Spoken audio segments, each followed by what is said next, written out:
தங்கமா? அது மட்டும் இல்லைங்க, பழசும் உங்களுக்கு புதுசும் உங்களுக்கு. உங்களோட ஸ்கின் நான் பாத்துருக்கேன். சரிங்க.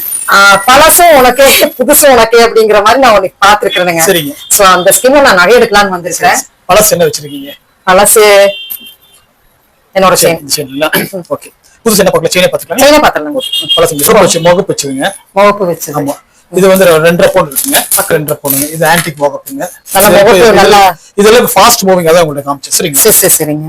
பாத்தீங்கன்னா 1.5 பவுன் தான் வரும். ஓகே. ஆனா இது 2 பவுன் இருக்கு. இது 1.5 பவுனுக்கு நல்லா பார்வையாவே இருக்கு. ஆமா ஆமாங்க. நல்லா இருக்கு. புதுசா வந்திருக்கு மாடல். இதெல்லாம் புதுசா வந்திருக்குதுங்க. ஒரு முகப்பு செயின் போடணும் அப்படின்னு இதுல ஒரு 1/2 பவுன் நிக்குதேனா? இதுல வந்து பாத்தீங்கன்னா 2 பவுன் இருக்கு இல்லீங்களா? ஆமாண்ணா. இப்ப நம்ம என்ன பண்ண போறோம்னா இது வந்து நீங்க விற்க வேண்டாங்க.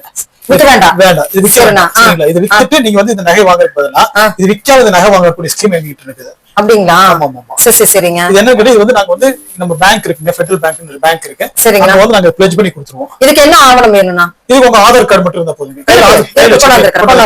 ஆதார் கார்டு மட்டும் போதுங்க. இந்த பழசு வந்து நாங்க வந்து ஃபெட் பேங்க்ல கொண்டு போய் ப்ளெட்ஜ் பண்ணிடுவோம். சரிங்களா? ப்ளெட்ஜ் பண்ணிட்டு அவங்க அமௌண்ட் உங்களுக்கு கொடுத்துருவாங்க. ஓகேண்ணா. அந்த அமௌண்ட் போட்டு இதை நீங்க நகை வாங்கிக்கோங்க. சரிண்ணா. சரிங்களா? இப்ப இது வந்து 2 பவுன் இருக்கு இல்லீங்களா? ஆமாங்க. 2 பவுன் வரும்போது இன்னைக்கு வந்து அவங்க வந்து பர் கிராமுக்கு வந்து 6000 போட்டு கொடுத்துருவாங்க. சரிண்ணா. போட்டு கொடுத்து இது வந்து வாங்கிக்கிறீங்க. சரிண்ணா. சரிங்களா? ஓகே. வாங்கிட்டு நீங்க என்ன பண்றீங்க, இது வந்து பேங்க்ல தான் இருக்கும். நீங்க பேங்க்ல வந்து இன்ட்ரெஸ்ட் கட்டி மாசம் கட்டி நீங்க டியூ கட்டி எடுத்து என்னால முடிஞ்ச அமௌண்ட் எவ்வளவு மாசம் டைம் இருக்கு எடுத்துக்கலாம். சரி. இதெல்லாம் என்ன பெனிஃபிட் அப்படின்னு கேட்டீங்கன்னா, இந்த செயினை நீங்க வித்துட்டீங்கன்னு வச்சுக்கோங்க. இந்த 2 பவுன் செயின் வித்துட்டு இந்த 12 செயின் வாங்கிட்டீங்கன்னா எக்ஸ்ட்ரா காசு நாங்க கொடுத்து அது வேற விஷயம். அது கொடுத்துருவீங்களா? இது வித்துட்டோம்னா அது கணக்கு போக மேஜர்ல கொடுத்துருவோம். ஆனா நீங்க இந்த 2.5 பவுன் வித்துட்டு 1.5 பவுன் வாங்குறீங்க. இந்த 1.5 பவுன் வாங்கிட்டீங்கன்னா உங்ககிட்ட வெறும் 1.5 பவுன் செயின் மட்டும் தான் இருக்கும். வேற இந்த ஸ்கீம்ல போகும்போது இந்த 2 பவுன் செயின் நீங்க அங்கதான் வச்சிருக்கீங்க. நீங்க கொஞ்சம் கொஞ்சமா கட்டி எடுத்துக்கிறீங்க. ஒரு 3 மாசம் 6 மாசம் கழிச்சு பார்க்கும்போது இந்த பழைய செயின் உங்ககிட்ட தான் இருக்கும். இந்த புதிய செயின் உங்ககிட்ட தான் இருக்கும். பரவாயில்லையா? இப்ப 16000 பிளஸ் 12 எவ்வளவு 38 ரூபாய் ஆச்சுங்களா? சரிங்களா? இந்த ரெண்டு எனக்கே. ஆமா 28 ரூபாய் ஆச்சு உங்களுக்கு. சரிங்க சரி. 28 ரூபாய் நகை வந்து உங்ககிட்ட சேர்ந்துச்சு.